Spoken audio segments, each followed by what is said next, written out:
आपको नमस्कार। केंद्र मंत्री श्री धर्मेंद्र प्रधान को भी नमस्कार। आप तो जानते हैं अब उड़ीसा के लोगों को उड़ीसा वापस भिजवा रहे हैं।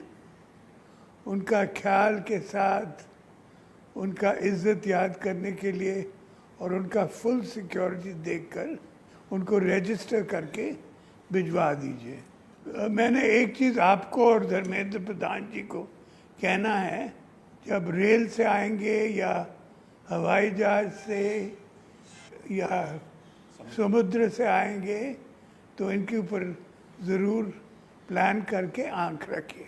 तो बाय बस हम यहाँ से भेजे तो 3 दिन में वो वहाँ पहुँच जाएंगे, तो बाय बस का हम प्लानिंग कर रहे हैं। एक उड़ीसा सरकार की जो अपेक्षा है, इन्होंने एक अच्छा पोर्टल बना है, सरकार ने पोर्टल बनाया। कल हम लोग दोनों कलेक्टर से बात कर रहे थे। बहुत बहुत धन्यवाद।